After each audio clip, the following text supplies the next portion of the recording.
We're speaking this morning to Melissa Seow. She is a beauty queen. She's an entrepreneur and she's also a mom of triplets. She has 3 girls. Good morning, Melissa. Morning, Bel. Morning, JD. Wow, triplets, amazing. Now, today we've invited you on the show to share some parenting wisdom, I guess, of raising multiples. Thank you so much for having me at the show. I'm very honored to be here. And tell us, Melissa, about the day you found out that you were pregnant with triplets. What went through your mind? I mean, and your husband as well. What went through his mind at that point in time? Well, okay, to relieve back the whole situation again, it went like this. Is like because we went through the IVF treatment, so we were due to know our results through our blood test. So we went to the clinic. We got the blood test done, and we were waiting outside for the results. It's like waiting for your SPM results like that. You know? Then the doctor called us in. So he was reading through the blood works, and he was like, "Wow, congratulations, Mr. and Mrs. Tan, you're pregnant." And we're like, "Yay!" And then he didn't stop there, you see. So he was like, "Oh, your hormone levels, it's pretty high for a single pregnancy. You know, in fact, it looks like you may have a second or even a third baby inside." So so the thing is, he maybe because with the time that when the doctor told us that we were pregnant, I was maybe like 3 or 4 weeks pregnant, less than a month. Mm-hmm. So they couldn't really tell. Yeah. So we had to come in like maybe about, I think if I'm not mistaken, it was like the 2nd month, and that's when they actually did the scanning. So we came back and the doctor did the scanning. They're like, look, this is your baby. You know, there's one little dot there, your baby. Then moved on to the next, to the other side of the stomach. It was like, look, there is another baby. We're like, yay, we're expecting twins.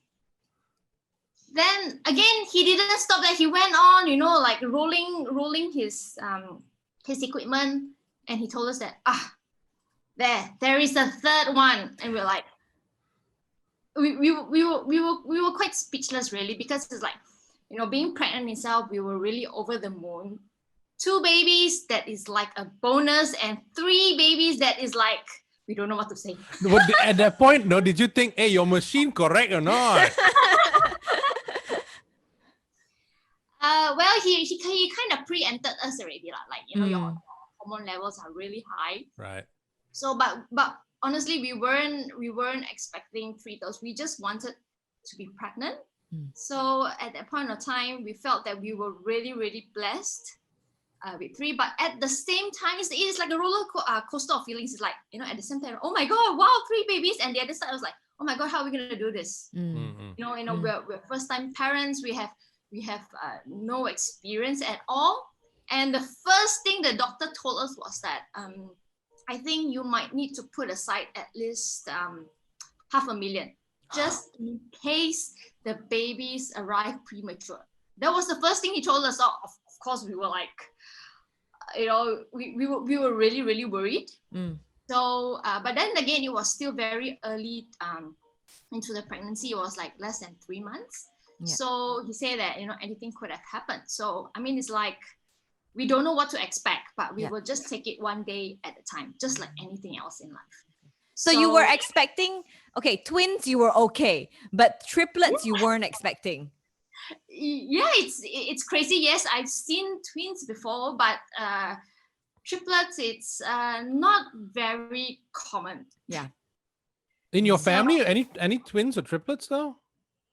My grandfather is a twin though, but the reason why we had the triplets was because of the in vitro, the IVF. Right. Okay. And the doctor, he was really, really scared. So. Okay. So how did the pregnancy go with the triplets? How did you feel carrying 3 babies in you? Well, of course, I am very, very excited because I've been wanting to get pregnant for the longest time, and I felt that somehow God kind of like answered my prayers, and wow, this woman has prayed so much. I'm going to give her 3 babies at one time. So, well, of course, this is a kind of like an unknown, what do we call that? Unknown journey to us. We don't really know. We don't really have the experience. So the first thing we had to do is we had to do our homework. So the first thing I did was I started doing a lot of research, and we're talking like 8 years ago, where Facebook and Facebook group wasn't that popular. So I had to do a lot of digging, through word of mouth, who's they went through a triplet pregnancy. I called them up, and I interviewed them. I went on Google, and I searched on blogs for ladies who has went through the experience. But back then I learned more from the ladies overseas, not so much from our local local ladies, because there's honestly not really a lot of them.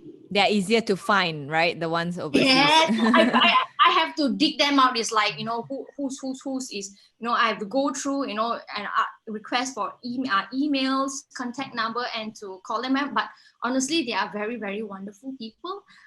There were many stories I heard from some. They were like, wonderful, beautiful stories. And there were like some sad ones too. Like, some babies didn't make it. They initially had 3. But ended up only 1 got delivered. So, when we were going through all these stories, right, it made us think even more. So, and we were also given the option if we wanted to keep 2 or all of the babies, because sometimes, multiple pregnancy can, come as a risk to the mother and even the other babies. So there's something called fetal reduction. So the doctor gave us that option, and we were so torn that, we are so blessed with 3 babies, but this is a decision that we need to make. So by the 3rd month, when we went back for our checkup, and when the doctor let us hear the heartbeat, 3 strong heartbeats of the 3 babies, we already know what the decision is, that we're gonna keep them. Wait, I'm sorry. What do you mean by keep 2? And how does that work?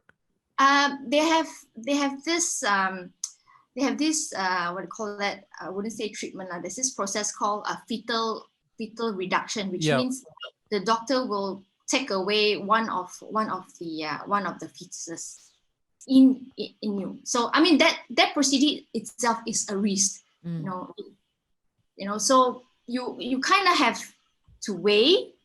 There is no like 100% sure answer to the decision that you have to make. At the end of the day, the doctor told us that this is a decision that you have to make. Because you're going to live with it for the rest of your life. So essentially, it's aborting 1 child. Essentially, in a way. Kinda. Okay. All right. Well, I never knew that was ever an because option. otherwise, if it can risk the mother's health and the other baby's health as well. Right. I see. Sometimes. Okay. Yeah. So Okay. I mean, it's like when it, this kind of situation is a debate itself. Some people feel that it might be ethical, it might not be ethical. We didn't know until we were at that at that point. So I mean, it's like sometimes certain decisions have to be made because of health reasons. Because that God made us our women's body to only carry 1 baby. What more about 3 babies? You're actually stressing your body out. And the doctor told me that Melissa, you are really small built, and your chances of premature delivery is very high. So is it heavier than usual? I mean, a mom having 1 child, and then now you have 3. Each baby has their own weight. How do each you baby handle is that? born at about, a full-term baby is born about 3 kilos plus minus, right? Imagine having 3 kilos in your stomach. It's like 3 bowling balls. I was a bowling ball itself.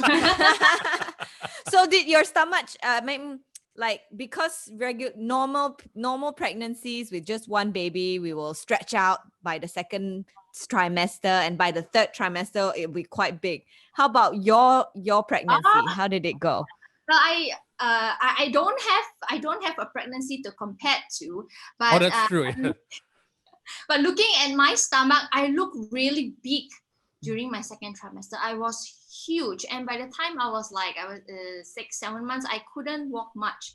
In fact, I was kind of like bedridden since the early days of the pregnancy, because doctor told us that you need to be on bed rest. You can't be, walking about that much, and so I practically couldn't do anything but to knock on bed and watch lots and lots of dramas.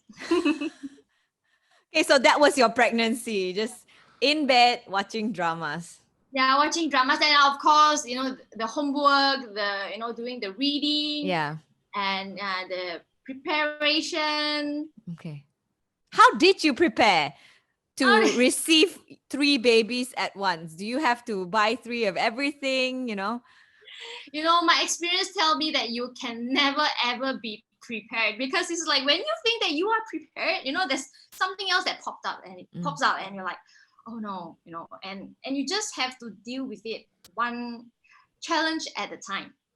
So of course, reading books, experience from previous mothers, and of course our very own mothers, because they've been through many times before us.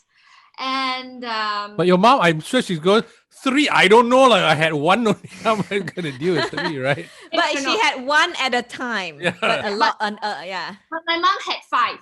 Okay. So, all right. as I progressed through my journey, I learned to appreciate my mom way more than I was like, oh my god, this is what my mom had to go through, man. Yeah, definitely. So a lot of homework, preparation, is like from the physical part to your supplements, what you should do, what you shouldn't do, and like what Bel said, getting 3 of everything, because you cannot share diapers or milk powder. Yeah. So at what point did you and your husband go out and buy 3 of everything? I was buying a lot of things online and some secondhand items, and a lot of hands me down from my sisters. Thank God. Yeah.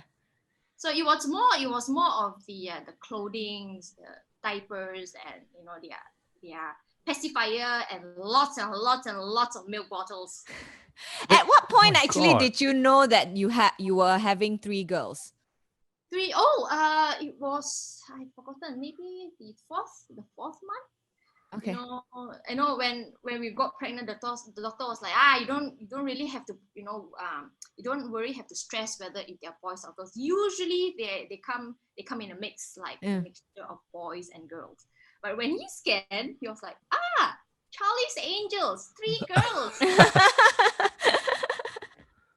Were you disappointed slightly that you're gonna have 3 girls? No, not really. Would you have preferred a mix, maybe?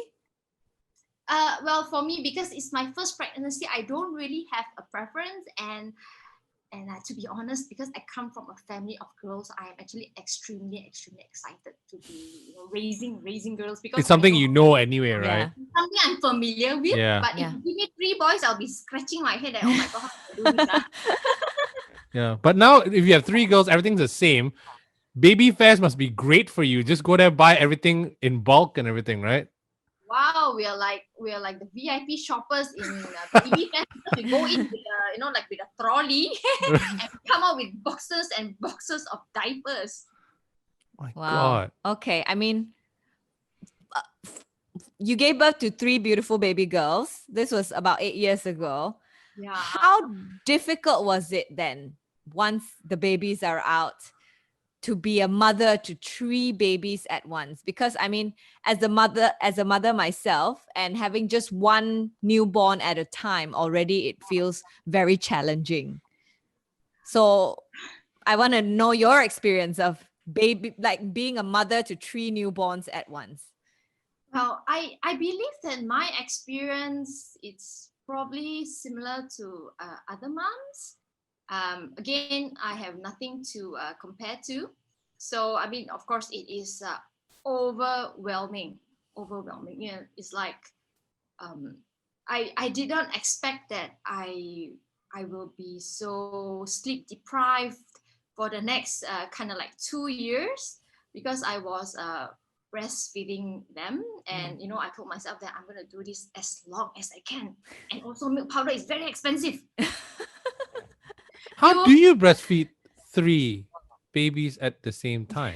Well, my job for the next 2 years was practically like a cow. When I'm not feeding them, I'll be pumping. You see, I'm not feeding, pumping, and Right.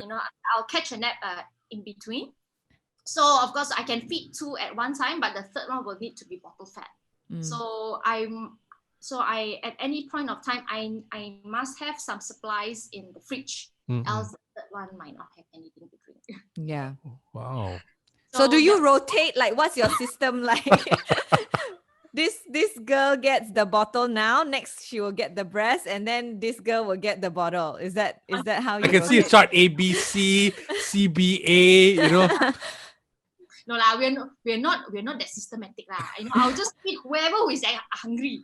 But we do have like a chart to see that which baby has been already fed. If not, that we'll probably feed 2 babies, and maybe one baby might not have some milk. Right. Yeah. Or something. We have a chart, and when they were born, we actually bought a nail polish to actually mark them so we know who is who, because newborns, they all look the same. Yeah. I was wondering about that. Do you ever mix them up? I was just about to ask you. Yeah, but when they came home, they still have tags on their on their anklets. So I was still able to read the tags, but a week later, you start to see that the babies will start to form into their own very unique look. Oh, by the way, my girls, they are unidentical, so it's not as difficult to identify them compared to identical twins. Okay. And you can recognize them from their cry. They cry very differently. From their cries. Yeah. Yes. Okay. Some cry very sharp. Some cry very low. Some cry the rhythm is different. Oh, but I actually got this story from an aunt of mine who had twins. She said when she had to do night feeds, right? When one baby cried, she just woke the other baby up and fed them at the same time, because otherwise she will later one baby cry, go back to sleep, the other baby cry, go back to sleep. She will not have time to sleep at all. That is what happened to me. I didn't have to wake up the other babies, but I will always be on standby. And the first 2 months, I had a confinement lady to help me. So she will whichever baby that woke up, right, she will just bring it to be to feed. And after that, put them back again. Yeah. So you only had one confinement lady. You didn't hire 2 confinement confinement ladies. She's a super confinement lady. I mean, if it was me, right, I would hire 3. I think. Yeah, that's what we thought. We actually hired a live-in helper. Because before this, it was just me and my husband Vince. So we thought that, okay, now we're expecting babies, right? So we should hire a live-in helper. Yeah. So we applied for one, and after the first week that we came back from the hospital, immediately I told him that we need a second helper. It's like it feels like you never have enough. You can never have enough help, and there will be you will never have enough hands for to go around, because it's like the babies needs to be fed, to be clean, changed, and it was a never-ending process. But I must say that it gets better with time. I think probably maybe because it makes you stronger. As I've been through the worst part, and how bad else can it get? Yeah. So honestly, the first 3 months was overwhelming, because it's like a whirlwind, right? Exactly. It's like all of a sudden, poof, you have this 3 very fragile babies that you are responsible for. and you just have Did they come up premature in the end, or did they go almost full term? If you compare that to a regular pregnancy, yes, they're premature. They came out at 37 weeks and 1 day. But given to a triplet pregnancy, that is pretty much almost a full term. A full term for a triplet pregnancy is, I'm not mistaken, about 38 weeks. Oh, really? Is that how it works? Okay. Yeah, so we pretty much push as much as we can, and finally, like, in fact, it's like, towards the last couple of weeks, I was actually staying at the hospital.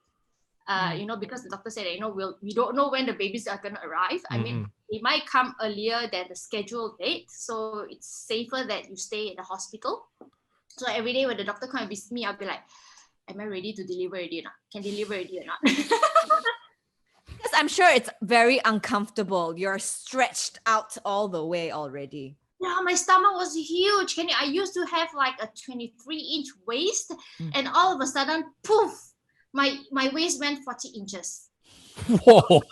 Oh my God! It was really, really heavy. I couldn't walk. You have to share with us a picture of this as well. Dig back. Every step I take is actually excruciating. And I was actually staying in a 4-bedded room. And I chose the bed closest to the toilet. The thing with pregnant ladies. Easy to get to, right? Yeah. Then it's like every time I need to go to the toilet, I actually have to think, a couple of times, because it's going to be a really, really painful journey just to walk to the toilet. Jeez. I know. Sacrifices a mom has I'm just to go thinking through. about the physics and biology of it all, man. My God. So, okay, let's get back to when your babies were newborn. Like, what other schedules or routines or charts did you have to make sure that everything ran according to plan? I would say that the manager would be my husband, because he's really good at all this, coming up with a system, with a chart. So he has a schedule, and we try to adhere to the schedule so that we can keep a certain a certain routine. So that the babies can actually follow. But you know what, you can never be perfect, and sometimes you just go haywire and you just need to do what needs to be done. But there's a certain time that when they will shower, and certain feeding time, and anytime in between they need extra feeding, we will just feed them, because the thing with babies is like you need to feed them every 2 hours. Okay. Yeah. Like me. So. Did you go through like being overwhelmed and having 3 babies and being so busy and sleep deprived? Did you feel like you lost yourself for a moment when they were newborns? Like, did you go through postpartum blues or depression for a while? Yes, I did. I wasn't expecting that, because the thing is, I was so overwhelmed with the everyday chores and the baby's needs. You don't actually have time for yourself. Yeah. Because I just tell myself that, what, this is a very important window where the baby physically needs us. So, we will just do whatever we can to feed them. And what they always say about the mother's milk is always the best. It will help to boost the immunity and all that. So I was pushing myself like in a gym, like that, pushing myself, but not to do pumping, but to pump milk lah. I was like feeding myself with I was stuffing myself with all the supplements, and I was like eating like there's no tomorrow. In fact, at that time I was breastfeeding, I was eating more than my husband. So, I was stuffing myself to make sure that I have enough supply, because each time I fall sick, my supply falls too. Yeah. So I just have to make sure that, I don't fall sick and I have enough supplement to keep my supply going. But at the 6th month, I told myself, okay, I think my body is quite drained already. So I need to slow down a bit. That's where I started mixed feeding. And it went on until the 18th month. I said, I cannot tahan already. Have to win them already. My goodness. So basically you were breastfeeding for 18 months, 3 babies. Yes. Okay. And And My oh my, hats off to you, man. and I remember those days where because we used to have a business in China. So when I was pregnant, I couldn't go back to China. But after the girls were delivered, like 6 months down the road, I can start traveling again. But then, traveling while you're breastfeeding isn't easy. And I didn't bring the babies along. My mom was helping me to take care, but I did not want to waste any drop of milk that I could pump. So I bought a huge Coleman and actually traveled with it. And wherever I went, I just pumped and start freezing them. So the milk actually traveled with me all the way to China and all the way back. And I'm very amazed that I came back with like dozens and dozens of packet of milks. Was there like, good supply, good trip, good trip. No, it's a good job, Mel. You did it. But were you ever did you ever have time to just think about did you go through a down period of time after you gave birth to your children? It's like I actually did not quite understand what I was going through, but there were moments at night, especially when it's very quiet, I would just cry to myself, like, oh my God, why am I going through this, over and over and over again? And I feel that I don't feel the progress because, I've been already kind of like bedridden for so many months, and finally when the babies are out, right, then I don't have time for myself. And there were times where I kept thinking that how do I put it that way, that you don't. Well, for me personally, when it would be like for my first pregnancy, I was thinking, why don't I love this baby like I should, because I'm giving and giving and giving and I'm not getting anything back. Yes. And that you feel that you, for some reason, I felt that I was the most pitiful mother alive. What? I don't know why I felt that way. I felt very pitiful for myself. Yeah. Wow. So, I understand. I did not actually bring it up. I went through it silently. I would lock myself in the toilet and I would actually cry, and I didn't want anybody to know. You didn't even tell your husband? He was actually overwhelmed himself already, because the thing is, the month that we welcome our triplets is the month that he started his startup. Oh. So like he wasn't busy enough, lah. So to him, it's like raising 4 children. 4 babies, yeah. 4 babies. So, but truth to be told, I actually gave him my blessing, because before the babies arrived, he told me that, hey, I'm planning, because before that he was kind of like freelancing, and opportunity came out, and he has this dream and drive. I was like, okay, you know what, go do what you need to do, and I will take care of our home. But the first 3 months he was there. And it was also all hands on deck. First 3 months. Yeah, it's like it's like he was helping up, like nighttime, he was helping with the feeding and the washing of bottles, and daytime he would be at work. And but daytime I have helpers, and also my in-law and also my mom. So it wasn't how much help did you have at one point in time to be able to raise triplets? Well, I have my mother, my in-laws, my father-in-law, my mother-in-law, and my own parents, and 2 helpers. So 1, 2, 6. 6 lah. Is it? 8 6 plus 8 plus your husband and yourself. Yeah.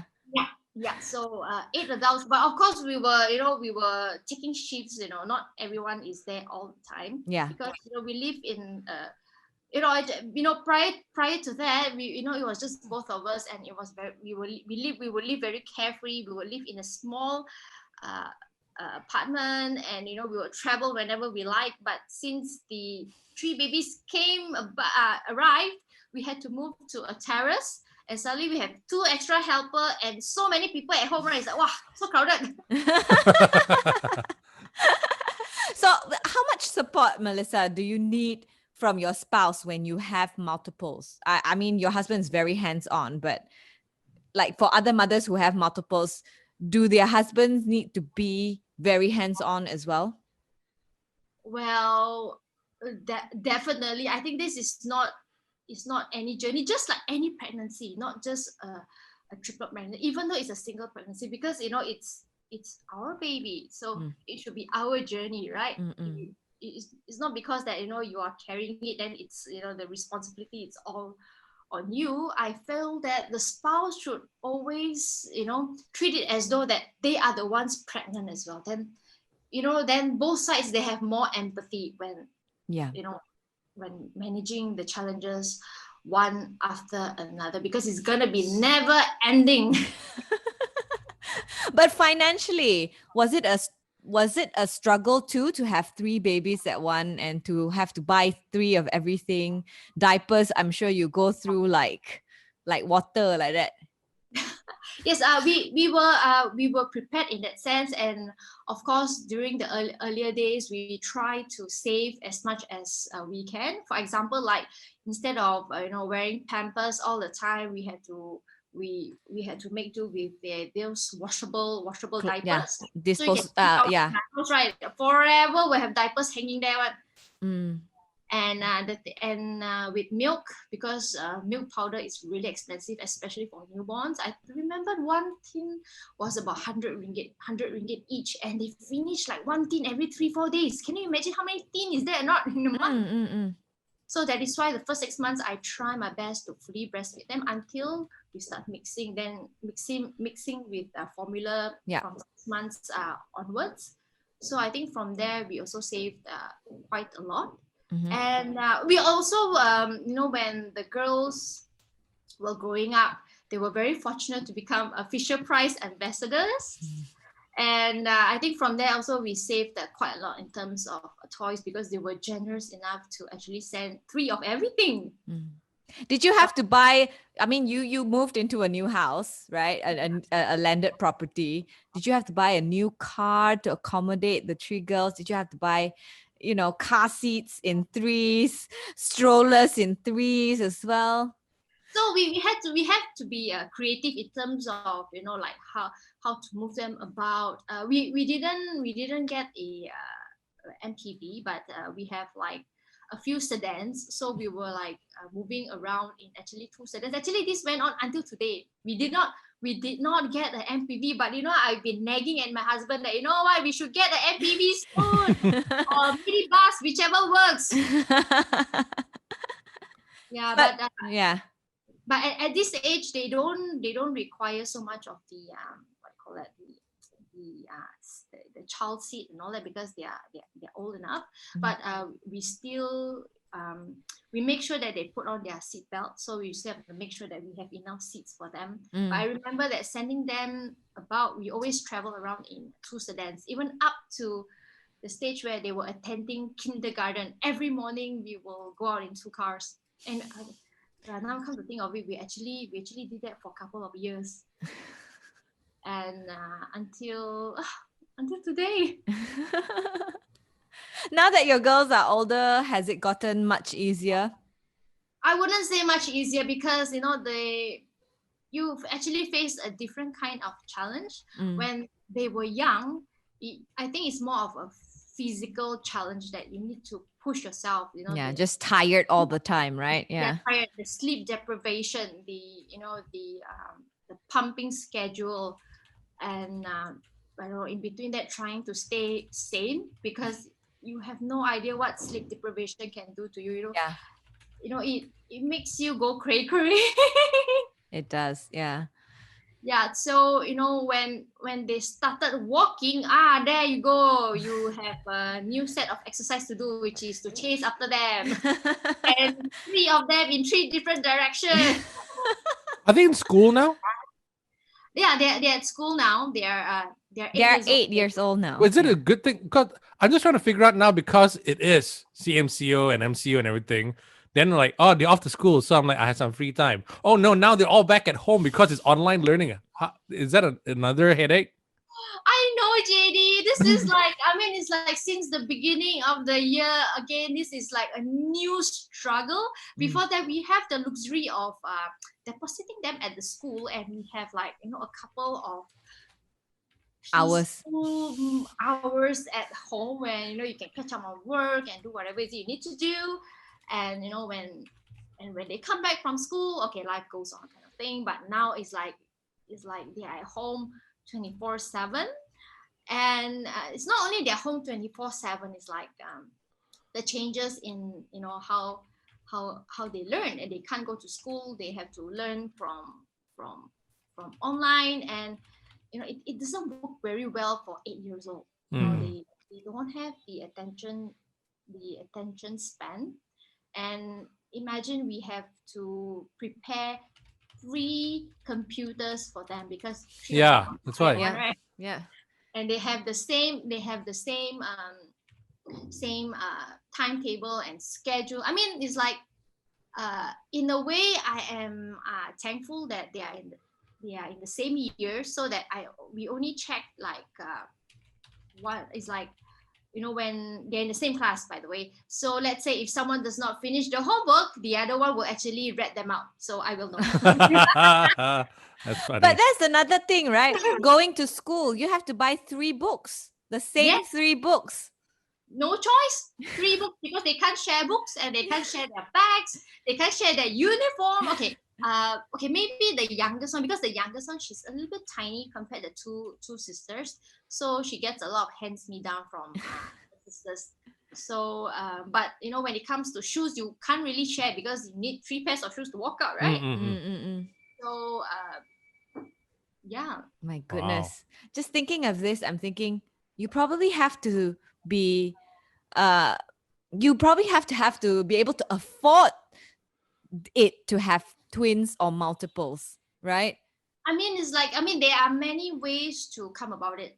Like for us, when we first started, we resort to a lot of second hands and hands me down, and we just have to make use with whatever we have. But of course, necessities we cannot avoid, but things that we can save, we try to save. But now that we are at a much comfortable stage, I will still, because I don't want my girls to become wasteful. So I will always tell them that whenever you can share, please share. If there's no necessity for you to actually need to get 3 of everything, then don't, because I always tell them that there are many kids in this world that do not have what you have. So if we have that little extra that we don't really need, I would rather them donate it out. At least someone can benefit from that. So that is something that I instill in them since very young. In fact, their recent birthdays, we always bring them to orphanages or homes to actually I will ask them, it's like, would you like to donate some of your birthday presents to the kids? And they're like, yeah, all right, okay. So they will have some ang pao money. They're like, okay, I will donate. Some will donate 50 ringgit, some will donate 30 ringgit, and we will pull that money and we will buy like necessities like rice and all and whatever their home need, and we will actually send it there. So because I want them to learn that birthdays is not about celebrating you, it's about celebrating life, that you are very fortunate to be alive and to be celebrating your birthday, and therefore you should be paying it forward. Wow. Okay. Learning to be grateful, I think that is something very, very important, especially to instill them since young. Yeah. Now, Melissa, what would you say was the most difficult part for you in raising multiples? Well, physically is one of them, and the mental part. The mental part is very difficult, because sometimes it can be a really lonely journey. As you are parenting your child, you will have many noises around you. You should do this, you shouldn't do that kind of thing, and judgment and criticism, and all of this you need to be able to manage well and to make the decision best for your children. I mean, it's like you're not only talking about like outsiders, sometimes within the family or even husband and wife, because it's like it's a very, very tough challenge. And it's not something that, both of us can agree on something at the same time, smoothly and all that. There will definitely be like, disagreement, how you want to raise your children. Yeah. That itself, it's a challenge. But of course, going through these challenges one after another, it makes you stronger. It actually trains you to have higher EQ. So, okay, just now JD was mentioning about, MCO and all that. Yeah. So actually, since the beginning of the year, I felt that I was actually going through a whole new challenge. It's like every milestone is like, okay, the kids are born. So, it's about feeding them and all that challenge. Then you move on the second milestone, going to school, which school to send, getting to know about their friends and so on and so forth. So now this online learning and having them at home all the time is like, I see, because you see them all the time, and the thing with children is like when they're at home, it's their safe haven. They're very relaxed, and honestly, it's not the best place. I wouldn't say best place. It's a very difficult environment to actually discipline them.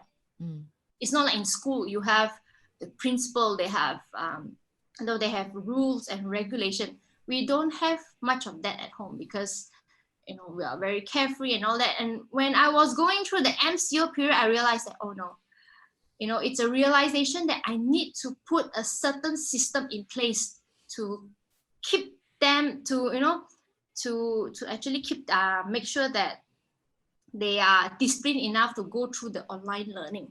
So it was a learning process, not only for them but for me. For you as well. Yeah, for me as well. So, and I was actually banging walls. The first couple of months was horrible. It's like, the teacher will actually have an online meeting with us, and they will feedback that, your girls, they are not actually following with the classes. Halfway through the class, they will go missing, and Bel, you go through that with them as well, right? Kids, right? With my older one, not so, but with the younger one, I mean, how can you get a 4-year-old to sit through an online class? You can't. I can't sit through that. Exactly, and they're getting, they're getting really creative, and and that's where I see the other part of my daughters is like, where they'll like sit there and you think that they're actually going through the classes, but when you're not looking, you click the other window and actually watch YouTube. So it's like every now and then you have to go on checking on them, are you following your class? Are you following your class? So it takes up a lot of your time just to monitor that. In fact, it's a full-time job. It's very difficult when you have to work from home and trying to manage that part. The discipline part. I understand. Yeah. So but I mean, were you a working mom all this while? Like, because you said from the time they were 6 months old, you already went to China to work and all that, right? Because I've always been an entrepreneur. So when we found out that I was pregnant, I took time off. Like I wasn't working for 2 years. Okay. So not working and staying at home, bedridden, and going through so much of challenges. It is really, really I don't know how to put it in words, because it's like you sort of lost yourself there. Yeah. Yes, I felt that because at that point of time I felt that was needed to be done, but the mental part, I wasn't really prepared for it. Yeah. So I think support is very important. People that who understands what you're going through. And it was only much later in the journey I realized that I needed professional support, because sometimes your family or your friends, as much as they love you, but they might not understand what they're actually going through. And when you're going through it over and over again, you might just end up victimizing them. So I think it's best that you seek professional support, because they will know better on how to manage this situation, because they have the experience on how to deal with it. But So, when you went back to work after you had your kids, how did you manage your home life and then your professional life and also be successful in both? well, I only decided to join back the workforce when they were more manageable when they started kindergarten. So because when they start kindergarten, the first half of the day they're occupied in school, so I have time to actually work. Yeah. So it was, I think they were around 3 to 4 years old when I started putting them in kindergarten. So it was definitely much better because it's like, you start to find yourself again. You put yourself out there, you start taking care of yourself even more. You have friends, you have colleagues. So I think then I realized that, it is important to have a good balance where, you put yourself in an environment where you can be progressive as well. I think the word is progressive, because I felt that my last 2 years at home, 3 years at home, I felt very stagnant.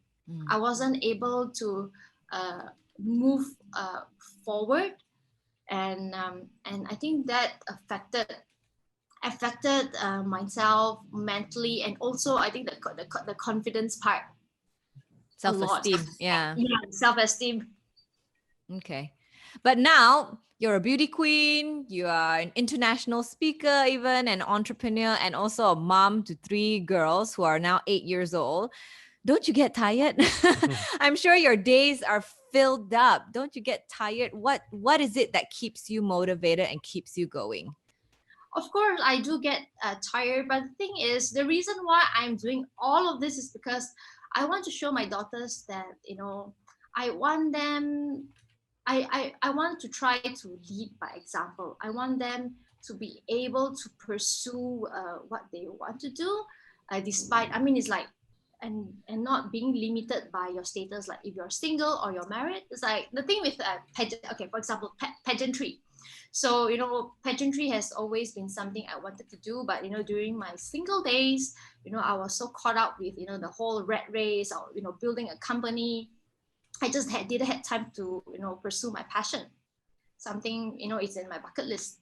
It wasn't until that I stumbled upon this opportunity after I got married that I found out that, there's actually pageants for married women. So I was like, you know what, I'm going to try this.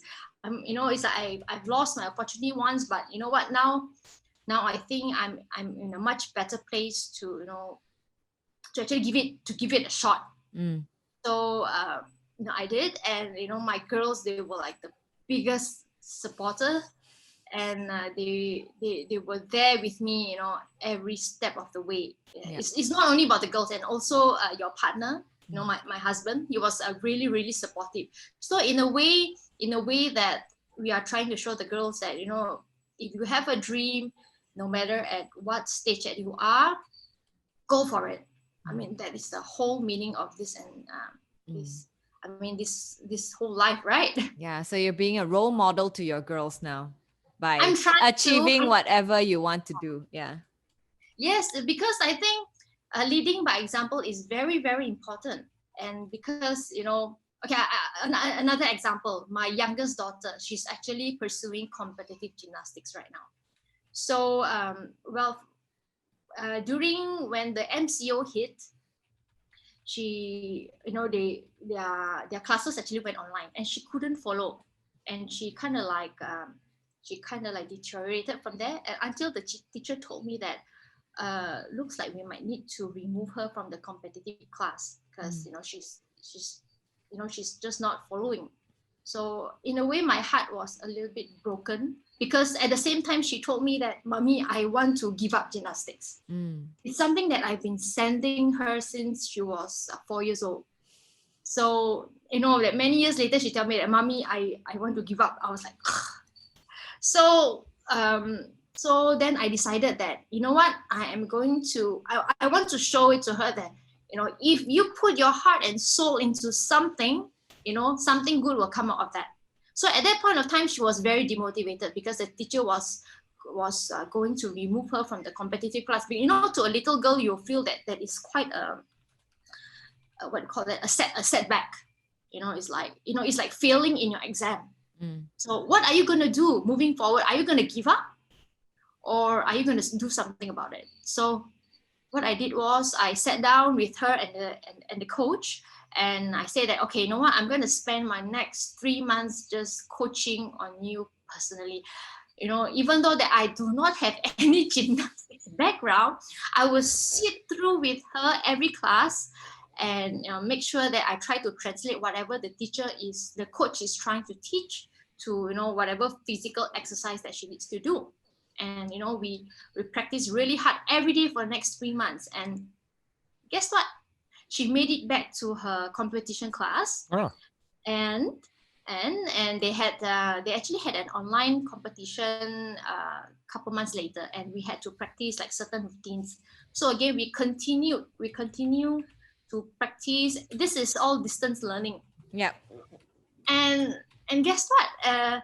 With the recent competition, it's the first time competing in interclub. She actually her group actually came out second. She had a silver medal, and she came out 8th place out of 70 over the other gymnasts. So I think to her, it's an accomplishment from beginning of the year that she wants to give up to actually, being placed in a competition. So I think this is a very important lesson, not only for her but to her other sisters, to see that, if you really, put your hard work into something will happen for you. We don't know what is it, but you know what?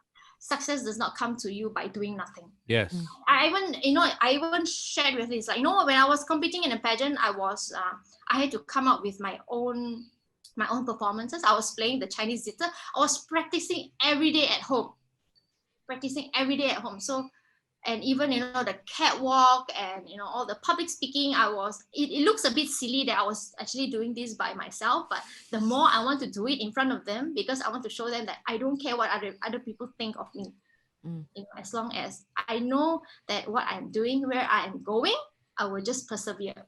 Okay. So I think that journey is a learning curve for all three of them and for myself as well.